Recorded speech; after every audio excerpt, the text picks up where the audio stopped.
Hello everyone, कैसे हैं आप लोग। मैं Rakesh Kumar Singh ranker teaching exam में आपका स्वागत करता हूं। और ये मैंने आप लोग के लिए एक न्यू सीरीज स्टार्ट की है जिसका नाम होगा इकोनॉमी इन 10 मिनट। यानी इन 10 मिनट में हम ऐसा कोई टॉपिक उठाएंगे जो आपके सभी टीचिंग एग्जाम, चाहे वो पीआरटी में हो, टीजीटी में हो, पीजीटी में हो, सभी में आएगा। और ये वो टॉपिक रहेंगे या तो चर्चे में होंगे आसपास रिसेंट में, जिससे आपका करंट अफेयर पूरा हो जाएगा, या फिर ये पुराने ऐसे कोई टॉपिक होंगे जो आपके सिलेबस के पार्ट होंगे जिन पर अक्सर पेपर में क्वेश्चन आते हैं। तो आज का हमारा जो पहला टॉपिक है वो है जीडीपी का बेस ईयर। आपको पता होना चाहिए भारत में जीडीपी का बेस ईयर चेंज हो गया है। अब आपके दिमाग में आ रहा होगा, सर ये बेस ईयर क्या होता है, जरा एक बार वो समझा दीजिए। देखिए, बेस ईयर समझने से पहले आपको ये जानना पड़ेगा कि जीडीपी के दो प्रकार होते हैं। एक होता है नॉमिनल जीडीपी, एक होता है रियल जीडीपी। ठीक है, इन दोनों में अंतर क्या होता है ये जान लीजिए। नॉमिनल जीडीपी वो होता है जो बाजार कीमतों के आधार पे होता है, बाजार कीमत के आधार पे। अब थोड़ा सा इसको विस्तार समझते हैं। जैसे मान लीजिए अभी आप बाजार में कोई चीज लेने जाए, जैसे टमाटर, मैं उसी का एग्जांपल लेता हूं। मान लीजिए अभी 50 रुपए केजी चल रहे हैं। ठीक है, 50 रुपए में 1 केजी। और नॉर्मल टमाटर के प्राइस 20 से 30 रुपए केजी होते हैं, लेकिन अभी दाम बढ़े हुए हैं।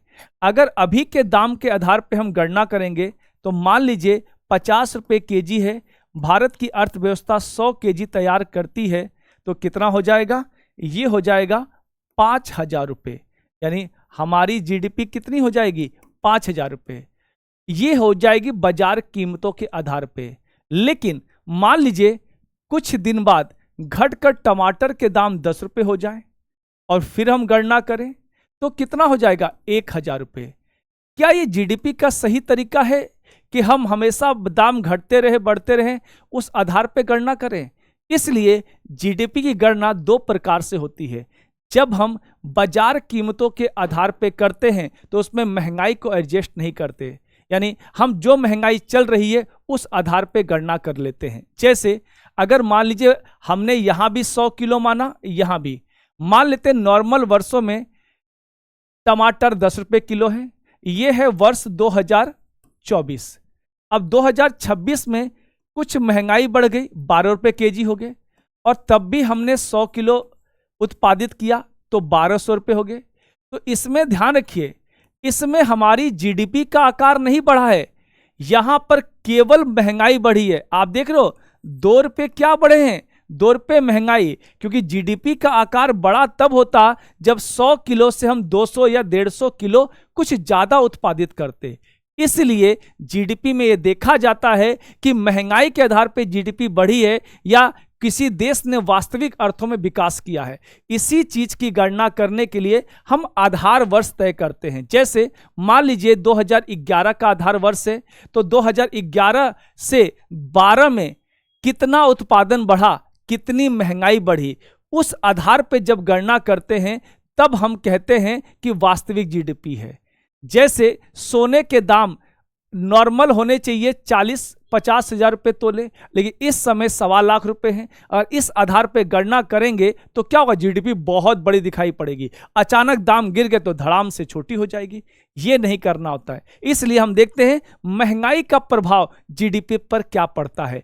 उसी आधार पे जीडीपी दो प्रकार की होती है। एक होती है नॉमिनल, जो बाजार कीमतों के आधार पर होती है। क्या लिखा है? जीडीपी का मौद्रिक मूल्य जो होता है निश्चित अवधि 1 वर्ष में होता है, और इसमें वर्तमान बाजार मूल्यों के आधार पर यह पॉइंट काम करने वाला है। और वहीं रियल क्या होता है? रियल जीडीपी वो होती है जो आधार वर्ष के आधार पे, ये देखो लिखा है ना, आधार वर्ष के आधार पे।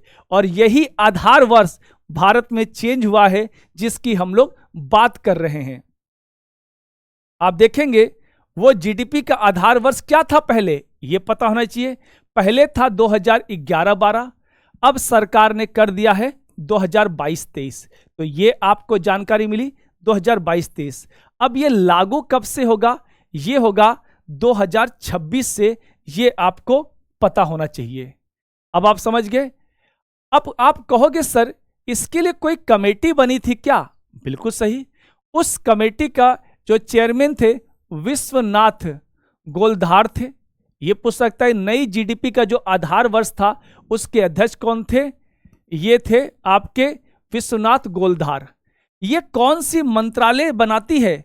तो इस मिनिस्ट्री का नाम है ministry of static programme and implementation. यानी यही जो समिति है जीडीपी को तैयार करती है, जीडीपी के आंकड़े जारी करती है, और इसी मंत्रालय ने जीडीपी के नए आधार वर्षों के लिए समिति का ऐलान किया है। ठीक है, ये नए आधार वर्ष 2026 से ये जीडीपी की गणना करेगी। अब देखेंगे इसका उद्देश्य क्या है बेस ईयर का रिवीजन का। जीडीपी का गणना का नया आधार वर्ष 2022-23 होगा, ये आप लोग ध्यान रखेंगे। इससे क्या होगा? नए उद्योगों जैसे डिजिटल सेवाएं, e commerce, fintech, green energy को जीडीपी में शामिल किया जा सकता है। यानी अब जो नई सेवाएं आई हैं उनको भी शामिल इसमें किया जा सकता है, ये ध्यान रखेंगे। आगे चलेंगे हम लोग। सरकार को, एक मिनट, सरकार को आर्थिक निर्माण निर्णय अधिक सटीक आंकड़े इस आधार पे मिलेंगे। क्यों? क्योंकि आप जान रहे हो 2011 से 2025 के एंड में हम लोग आ गए हैं, तो इसमें बहुत सारे नए सेवाएं शामिल हुई हैं, बहुत सारे नए उद्योग शामिल हुए हैं, उनके आंकड़े बदले हैं। तो नए आंकड़ों के आधार पे सरकार का कर बढ़ेगा, सरकार की जीडीपी का आकार बढ़ेगा। हो सकता है अगले 2-3 सालों में भारत दुनिया की तीसरी सबसे बड़ी अर्थव्यवस्था भी बन जाए। ठीक है, तो ध्यान रखेंगे। इसमें जो हमें ध्यान रखना है, जीडीपी जो है हमारी, उसका आधार वर्ष चेंज हो गया है। इसके चेयरमैन कौन है ये पता होना चाहिए, और इस जीडीपी में की जो समिति है उसमें कुल कितने मेंबर हैं? कुल मेंबर हैं 26, ये ध्यान रखेंगे। और ये लागू कब से होगा? ये लागू होगा 2026 से। ये बात हो गई हमारे जीडीपी के बारे में। इसके अलावा इससे क्या होगा? फॉर्मूला और इंप्लीमेंटेशन में सरकार को सहायता मिलेगी। आगे हम देखते हैं, ये हमने देख लिया। अब देखिए इसमें क्या होता है, इसमें बताया दिया रियल जीडीपी क्या होती है, वास्तविक क्या होती है। ये बेस आधार पे होती है, बेस ईयर, और इसी बेस ईयर को हमने चेंज किया है। तो चलिए बच्चों, ये थी आज की हमारी क्लास। होपफुली आपको मजा आया होगा, और ऐसे ही छोटे छोटे वीडियो हम लोग लेके आएंगे। जैसे जीडीपी का आधार वर्ष चेंज हुआ है, तो मान के चलिए इस टॉपिक से आपके पेपर में 1 या 2 क्वेश्चन मिल सकते हैं किसी भी पेपर में।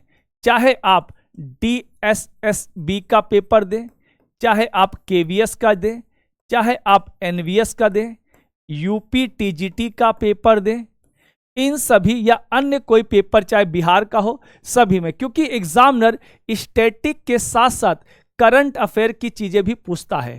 तो चलिए, होपफुली ये वीडियो पसंद आएगा, और इस वीडियो को ज़्यादा से ज़्यादा लाइक शेयर कीजिए, और ऑफलाइन कमेंट हमें ज़रूर कीजिए, ताकि हमें भी मोटिवेशन मिल सके ऐसे शानदार वीडियो बनाने का। तब तक के लिए धन्यवाद, थैंक यू।